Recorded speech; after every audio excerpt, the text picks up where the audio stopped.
40 rekruta ġdid innaqdu mal-kors tal-Pulizija bħala kontistabbli wara li temmew b'suċċess il-kors ta' taħriġ li dam għaddej 7 xhur.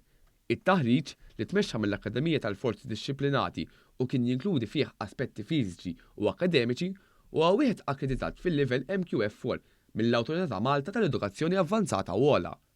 Dan se jwassal biex dawn il-kontistabbli ġodda jibdew jagħtu servizz lill-komunità u lil pajjiżna.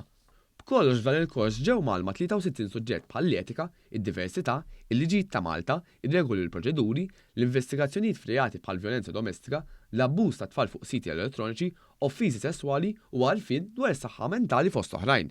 Il-premju tar-rekluta l-aktar li ddistingwa ruħu, il-PC Mark Farrugia Award, ingħata lil Luka Mifsud li tkellem dwar is-sodisfazzjon li joffri x-xogħol tal-pulizija.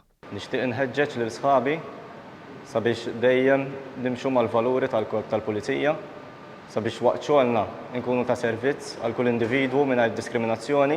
Min-naħa tiegħu il-Kummissarju tal-Pulizija Angelo Cafa qal dan mhux xogħol kwalinkwe iżda din hija karriera li l-korp huwa kommess jibqa' jiżviluppa fi professjoni bi sħubija ma' entitajiet oħra, inkluż l-Akkademija, l-Università ta' Malta u entitajiet oħra, inkluż dawk barranin. Daw il-membri ġodda wassaltilhom messaġġ partikolari biex ikomplu ipoġġu lill-komunità fiċ-ċentru tal-operat tagħhom, partikolarment il-vittmi li nħabtu wiċċna magħhom ta' kuljum sabiex ikomplu jkunu empatiċi.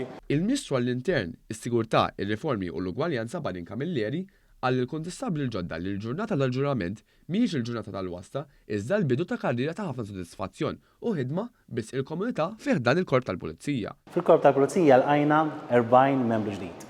Tlabthom sabiex huma wkoll ikunu parti minn dan it-tiġdid kontinwu li għaddej fih il-korp tal-Pulizija matul dawn l-aħħar snin li ser ikompli fis-snin li ġej. Preżenti għal din iċ-ċerimonja kien hemm ukoll il-Kmandant tal-Akkademija tal-Korpi Dixxiplinati Kerin Gallia, il-Chairperson tal-Bord tal-Akkademija, il-Professur Raymond Manġon, u d-Direttur tal-Istudji, il-Kaptan Ruben Lanfranco.